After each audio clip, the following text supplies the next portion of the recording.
Artigo 38. O artigo 70 da Lei 11.196 passa a vigorar com a seguinte redação. Artigo 70, inciso 1, a linha D. Até o dia 7 do mês subsequente ao mês de ocorrência dos fatos geradores, no caso de pagamento de rendimentos provenientes do trabalho assalariado a empregado doméstico, a linha E, até o último dia útil do segundo decêndio do mês subsequente ao mês de ocorrência dos fatos geradores nos demais casos. Capítulo 4 do Programa de Recuperação Previdenciária dos Empregadores Domésticos. Artigo 39. É instituído o Programa de Recuperação Previdenciária dos Empregadores Domésticos nos termos desta lei. Artigo 40. Será concedido ao empregador doméstico o parcelamento dos débitos com o Instituto Nacional do Seguro Social, INSS, relativos à contribuição de que tratam os artigos 20 e 24 da Lei 8.212, com vencimento até 30 de abril de 2013. Parágrafo 1º. O parcelamento abrangerá todos os débitos existentes em nome do empregado e do empregador na condição de contribuinte, inclusive débitos escritos em dívida ativa, que poderão ser, inciso 1, pagos com redução de 100% das multas aplicáveis, de 60% dos juros de mora e de 100% sobre os valores dos encargos legais e advocatícios. Inciso 2. Parcelados em até 120 vezes, com prestação mínima de R$ 100. Parágrafo 2º. O parcelamento deverá ser requerido no prazo de 120 dias após a entrada em vigor desta lei. Parágrafo 3º.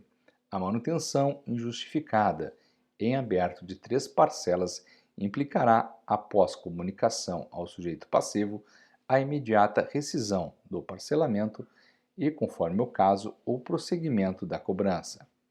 Parágrafo 4º. Na hipótese de rescisão do parcelamento, com cancelamento dos benefícios concedidos. Inciso 1. Será efetuada a apuração do valor original do débito com a incidência dos acréscimos legais até a data de rescisão. Inciso 2. Serão deduzidas do valor referido no inciso 1 deste parágrafo as parcelas pagas com a incidência de acréscimos legais até a data de rescisão. Artigo 41.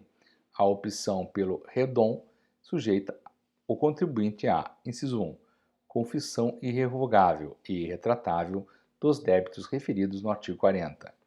Inciso 2, a aceitação plena e irretratável de todas as condições estabelecidas.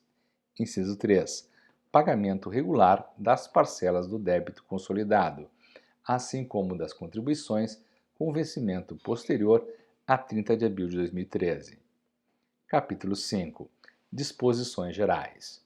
Artigo 42.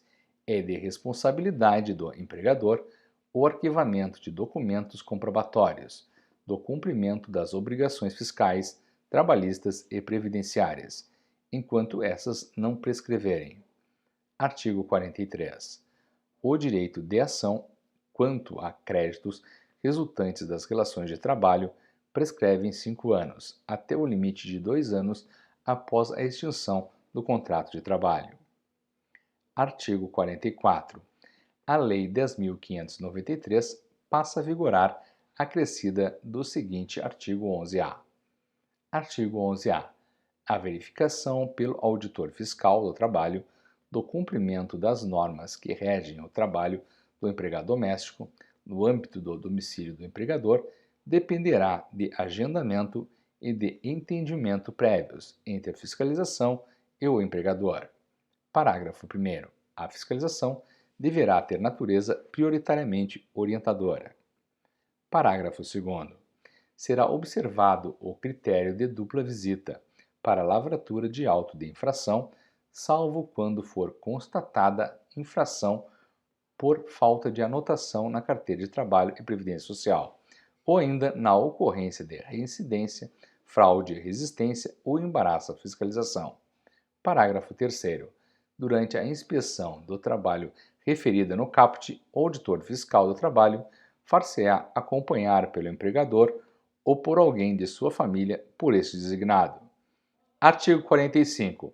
As matérias tratadas nessa lei complementar, que não sejam reservadas constitucionalmente à lei complementar, poderão ser objeto de alteração por lei ordinária.